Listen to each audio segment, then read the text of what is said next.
Welcome to Futility Closet, a celebration of the quirky and the curious, the thought-provoking and the simply amusing. This is the audio companion to the website that catalogs more than 8,000 curiosities in history, language, mathematics, literature, philosophy, and art. You can find us online at futilitycloset.com. Thanks for joining us. Welcome to episode 76. I'm Greg Ross. And I'm Sharon Ross. The British Secret Service found a surprising way to help Allied POWs in World War II. They gave them Monopoly sets filled with escape maps, files, compasses, and real money.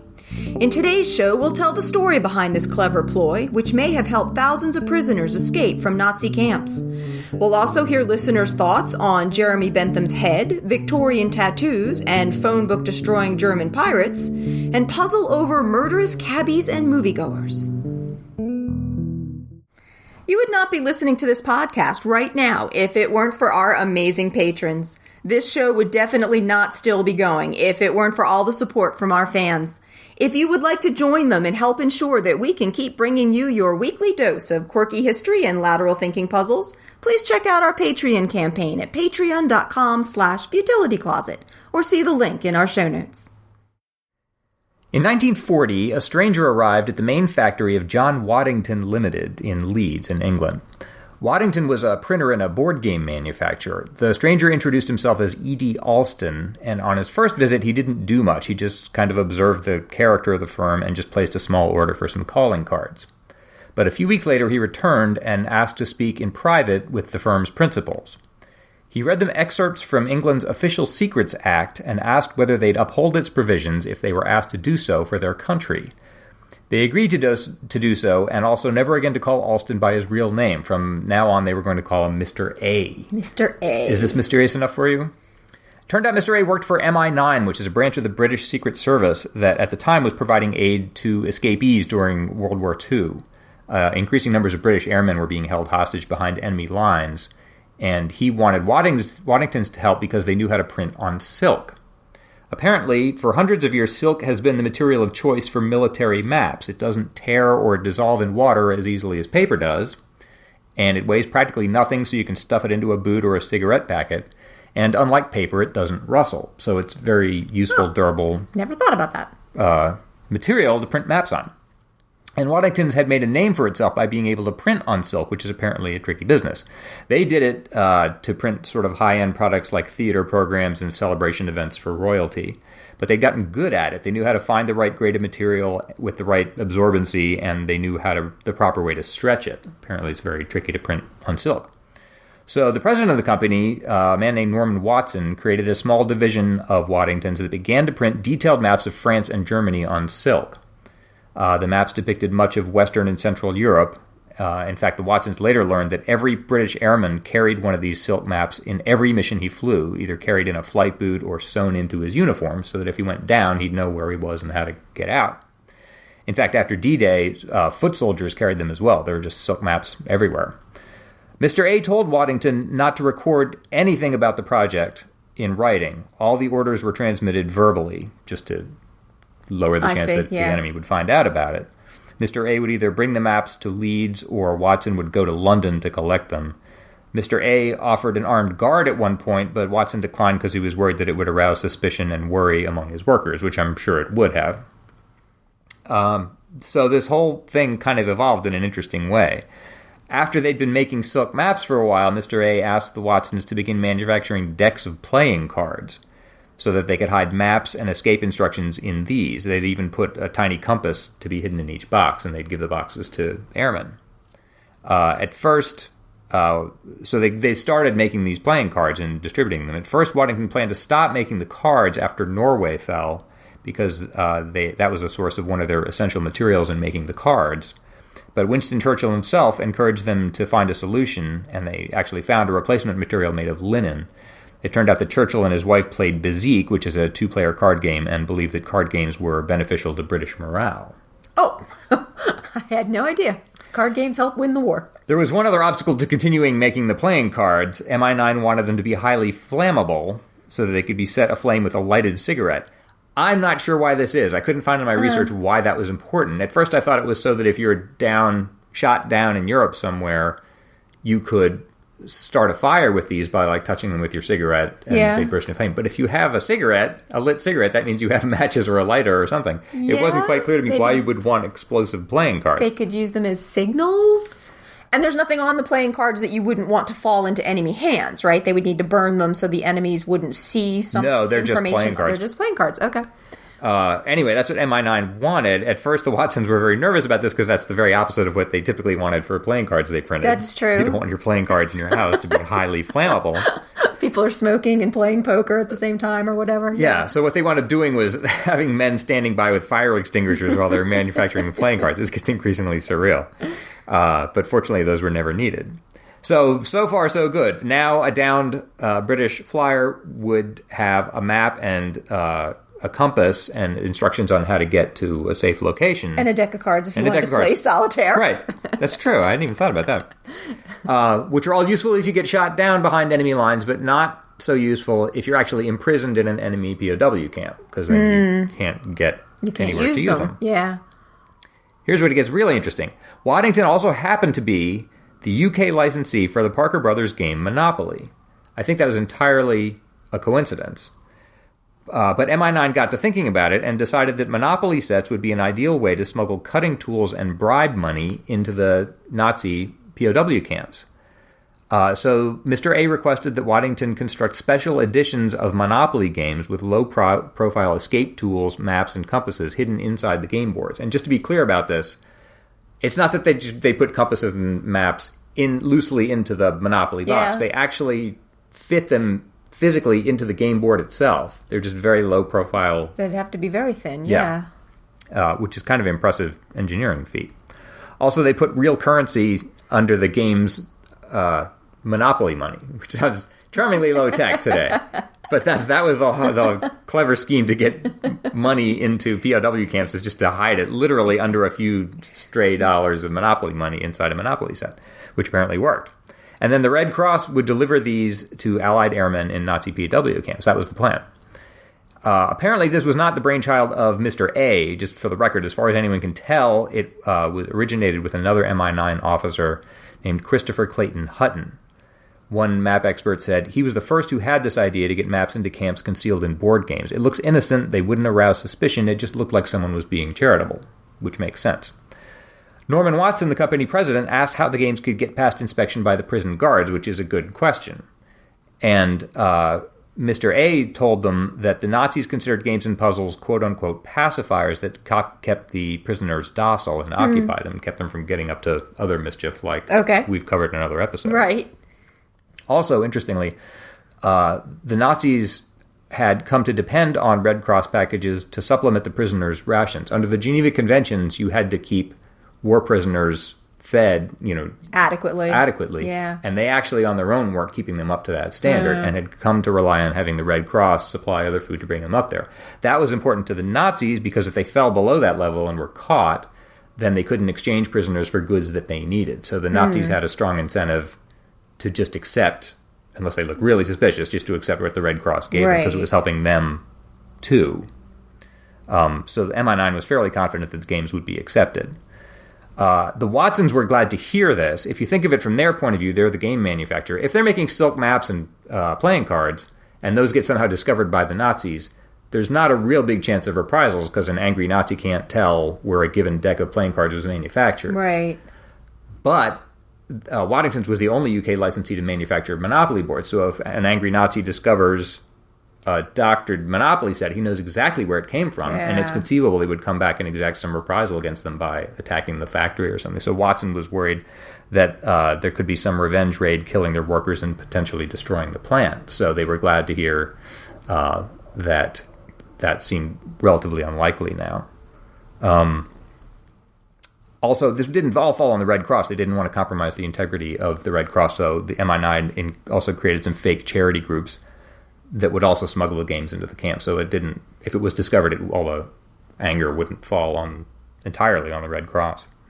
So as I said, they hired mechanics to cut precise openings into the cardboard liner of each game board to hide these tools. And as I said, the money pads had a few Monopoly bills on top and currency supplied by MI9 underneath. The currency was French francs, German marks, or Italian lira, depending on where the game was being sent. And then before leaving for missions, British airmen were told, strangely, it must have sounded, that if they were captured, they should look for Monopoly boards. If you're captured, they tell them before a mission, if you're captured and you find yourself in a Nazi POW camp, look for a Monopoly set. But they don't tell them why. They just say, look for a Monopoly set. No, they did tell them. They said... But the airmen would say, well, okay. They said, because you'll find all these tools and maps and things hidden in there. And the airmen would say, well, how do we know if the Monopoly set we find is one that has these things in it? And the answer was that they put a red dot on the free parking space. That was the actual high-tech solution to that problem in 1940, which worked as well. So once a PW camp accepted the games, the leaders there could assign a group of prisoners to make use of all these escape aids. The files could be used to cut through barbed wire. The map could guide anyone who escaped to either entirely out to safety or at least to the locations of sympathetic partisans who could help them if they're still behind the lines. And the compass would help them find their way. And they could use the money to buy food and transportation, as well as, if they needed to bribe people who would otherwise endanger their progress. I keep trying to picture a really, really thin compass. Like, I guess the ones I've always seen are a little thicker. I mean, that you could fit a compass in a game board. Wow. Unfortunately, none of these actual boards have survived, so we don't know quite what they looked like. Or the compasses or whatever. From what I understood, they must have been somewhat thicker than modern boards, because that's just almost impossible. Yeah. But from what I understood, they just sort of, before they put down the paper actual surface of the board, they would cut recessed openings into there. So all I know is they must have been somewhat thicker, but we don't know because none of them survived. Waddington actually printed 6 different maps because they were intending to send these to 6 different German camps in different locations. This was rather elaborate. So to make sure that each game reached its correct destination, there was this further sort of coded system that they came up with.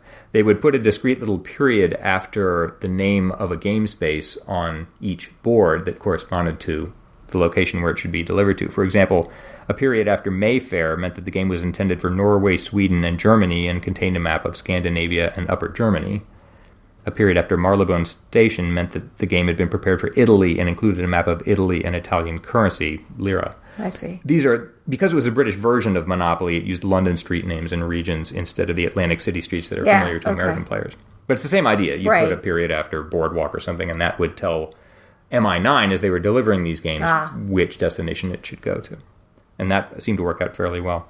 Barbara Bond of the UK's University of Plymouth, who's writing a book on silk maps, told ABC News that escape maps were also concealed in board games Snakes and Ladders and in pencil. So this is news to me. Apparently they were playing Snakes and Ladders in Nazi POW camps. Also, is that like Chutes and Ladders? Yes, I think so. That's like a game for like 5-year-olds. That's what I thought. Unless there's another game by that name, which might make more sense. She said there's a whole industry going on. I don't think any of those have survived either, so a lot of this is just coming from the memories of people who were involved in the plan. So hundreds of thousands of escape maps were printed on silk, and she says this marked a change in the way the military viewed POWs. During World War I, if you were captured, you were just sort of considered out of commission, and they expected to get you back at the end of the war, but you didn't really expect it to have an active role for the duration. But after Winston Churchill and some other people began to tell of their experiences as POWs, perceptions started to change. It was thought that the POWs still could be useful, could still do some work or hope to escape from their confinement. So not only, she says, was it their duty to fight if they were captured, it was their duty to escape.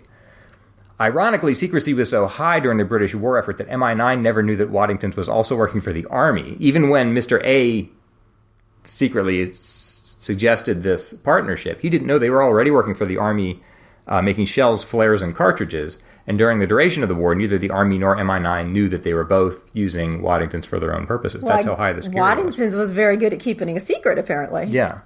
In fact, it wasn't until 40 years after the war that the British public was told that card games and Monopoly were used to aid escapees during the conflict. Unfortunately, as I said, there's no visual written record of what these games actually looked like, and we don't have any surviving copies of them. As I said, even Mr. A conducted all of his business with Waddington's verbally, so a lot of this is just in people's memories. All we really have are a few reproductions of the games, some leftover silk maps, and memories of those people who were involved, which are rapidly disappearing. Some of the silk maps from that era are still kept in libraries, homes, and museums around the world, but none of the original rigged Monopoly sets survives. After the war, everything was destroyed. In the 1970s, Norman Watson's son, Victor, was able to meet a few former POWs who'd used Waddington's maps to escape from a prisoner camp at Kolditz Castle near Leipzig in Germany. He said it was really exciting, but even Victor himself is now 80 years old and retired, so the day is soon coming when just this won't be in anyone's living memory anymore. So the big question is how many Allied prisoners actually managed to escape using rigged Monopoly sets? And the simple answer is we don't know. Aww. The best estimate of how many people made their way out of Nazi PW camps before the end of the war is 35,000, which is quite a lot. That's a lot, yeah. And some fraction of those were helped by the Monopoly sets, but it's impossible to know precisely how many of those there were. Victor Watson, the son of Norman Watson, the company president at the time, says, we reckon that 10,000 used the Monopoly map. He's obviously biased toward a high number, but if he's off by an order of magnitude, that's still 1,000 people who were helped by rigged Monopoly sets to get out of Nazi POW camps, which is a great story. That's great. Phenomenal.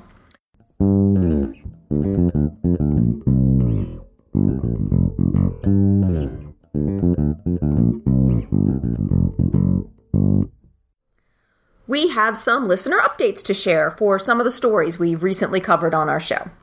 In episode 72, we reported on some famous people who've had some odd things happen to their corpses after their deaths, such as Juan Perón's hands being sawed off and stolen from his grave.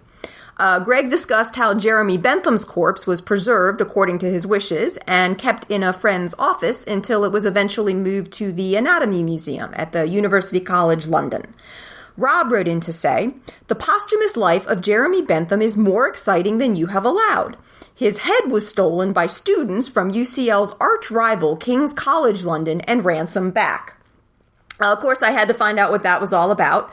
Rob sent a link to a page that has stories about Bentham's corpse on the UCL website, and that states, it is said that Bentham's head was stolen by students from King's College London and used for an impromptu game of football in the college quadrangle. The site does go on to say that this is a myth, as the head is in a delicate condition and would have quickly disintegrated should anyone have tried to kick it around. The head was, however, kidnapped by students from King's College in October 1975. It was returned unharmed following the payment of a ransom of £10 to the charity shelter. Bentham's head is now kept in special environmental conditions in the Institute of Archaeology.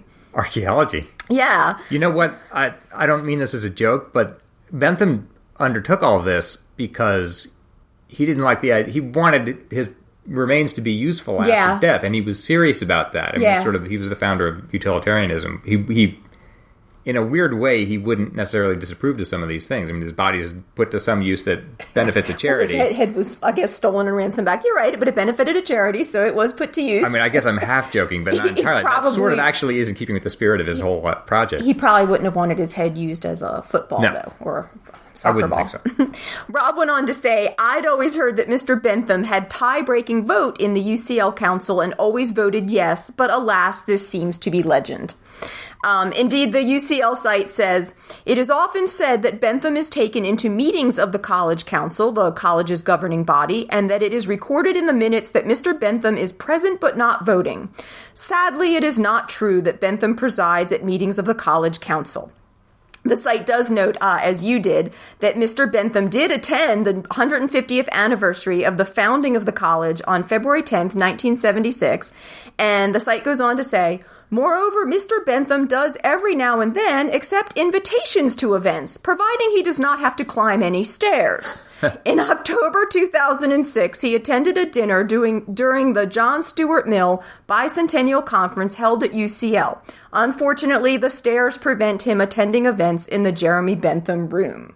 Oh, that's unfortunate. That is unfortunate. Apparently, they need a new Jeremy Bentham room that does not need stairs. I'm trying to picture with that. Oh, they just wheel him in and he sits there? I don't know. He's in a special case, so maybe the whole case goes. I don't know. They didn't say. The website lists a number of stories about Bentham's remains. Apparently, there are quite a number of stories about the various things that Mr. Jeremy Bentham has gotten up to over the years. And at the bottom, it has a couple of stories that they've so far been unable to prove or disprove, such as that his head was stolen by students and found in a station locker in Aberdeen. Meaning that might be true. It might be true. They've not been able to confirm or deny it. So if anyone knows more about this particular story, they do ask you to please contact the museum curator. Can anyone do this, do you suppose? Like, could I just have my body embalmed, like leave instructions and then... Probably. You could do anything you want with it? Or I could tell you what to do with it? Leave you sitting in the living room and pretend you're there. And yeah. We could, like, try to do the podcast. I could just... That might be a little boring in places where it's your turn to solve the puzzle or something, but... Heussner Bacar Varela from Salta, Argentina, had something to add on the subject of the theft of Juan Perón's hands. He says that in the first few months after the discovery of the missing hands in 1987, the main line of thinking in the public and press was that the hands were stolen for the purposes of opening a vault in a Swiss bank that used fingerprint scanners. Heussner says, of course, no one could ever prove that, but it was widely known that Perón had a lot of money in Switzerland. That's really... I hadn't heard that theory. That's kind of... I mean, I remember when you mentioned it in the show, we were like, why would they steal his hands? But I guess that's an idea. But Perón died in 1974, and that was 13 years before his hands were stolen. Oh. So I was wondering... would fingerprints really still be usable after moldering for 13 years? It was actually, it was just a weird event, and nobody's ever been charged with the crime, and the hands have never been recovered. So they're somewhere. They're somewhere, or nobody knows. But why would you do that? I don't know. There's several theories about the crime, including that it was like a ritual of a Masonic lodge, or there's this anthropologist who think that Perón's hands were seen culturally as the symbols of his power, so it was this whole symbolic gesture, but it's just all speculation. Nobody's ever come forward to, say why. And I guess they did try to hold the hands for ransom, but didn't get anywhere. Didn't get anywhere. So I guess at this late date, we'll probably never know the truth. Guess not. In episode 73, Greg told us about the sensational Victorian case of the Tichborne claimant, where a butcher from Australia claimed to be the long-lost aristocrat Roger Tichborne. It was a bit of a confusing case, as there seemed to be a certain amount of evidence both for and against the butcher's claim, but one important piece of evidence turned out to be a friend from school testifying that Roger Tichborne had distinctive tattoos that the claimant did not have. Dr. Matt Lauder wrote in to say, "Thanks for the great episode on Tichborne. I've been a fan of yours for a long time, and it's great to finally have an excuse to email you. I'm a historian of tattooing in Britain, and particularly the birth of a professional tattoo industry in London in the 1880s. The Tichborne trial coincides quite nicely with the rise in popularity in tattooing in the West, more generally, after the opening of Japan following the Meiji Restoration. And based on my reading of the trial and its discussion in the media, I think it has a key role to play in driving popularity of tattooing amongst the moneyed classes. The twist in the Tichborne trial, of course, was that, perhaps contrary to stereotype, the wealthy aristocrat was tattooed, but the lowly butcher's son was not. It seems to me that this tacit authorization of tattooing amongst the middle and upper classes at a time when there was some stigma towards the practice was one of the factors which got enough people with a disposable income interested in the practice such that professional tattoo studios began to emerge a few years later. In any case, it really does seem that tattooing was never quite as marginalized amongst the British as it was in France, Italy, and elsewhere. It was certainly fairly de rigueur to be tattooed if you were a fashionable English rake in the last couple of decades of the 19th century." That's interesting. Matt adds there are a few other interlinked events, including the tattoos on Edward VII in 1861 and George V, 1881, but Tichborne was so widely reported and in such breathless tones that I'm sure it had an effect. Yeah, I mentioned that at the time. This was just, it's hard to even convey what a huge deal this was at the time. Apparently. Because most people haven't heard of it today, but it was just this giant sensation. And I'm sure he's right that it would have that sort of effect because it was so widely known. And it's interesting that it would have all these different sociological effects. At the time, we discussed the class warfare aspect, yes. But apparently it even gave rise to tattooing.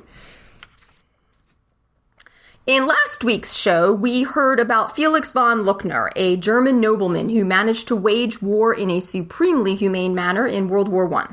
Greg mentioned at the end of the story that in addition to his other fine qualities, Heussner was reportedly able to tear up phone books with his hands. Yes. Paul Bordius wrote and said, "Thank you for podcast episode 75, The Sea Devil, about Felix von Heussner. I attended Trinity School in New York City, and I remember hearing him address a student assembly sometime in the late 1940s. My recollection is that he was introduced as Count von Heussner, the Sea Wolf. Unfortunately, I don't remember one word of his talk, but I do remember that at the end he did tear a Manhattan White Pages phone book in half. It must have been at least 1.5 inches thick, and I think he started by first cracking the spine." That makes me so happy. So apparently that was completely true. He did tear phone books with his hand. And that was a really colorful story, but in some ways that was the craziest part of it. So it's wonderful to have someone write in and validate that specific detail. And I imagine that to a school child, it's like the talk, whatever, this guy did something. But look, he just tore a phone book. That was 70 years ago, and he still remembers it. I think that's fantastic. It is just wonderful, the things that our listeners have to share with us. Thanks to everyone who wrote in. And if you have any questions or comments, you can send them to us at podcast@futilitycloset.com.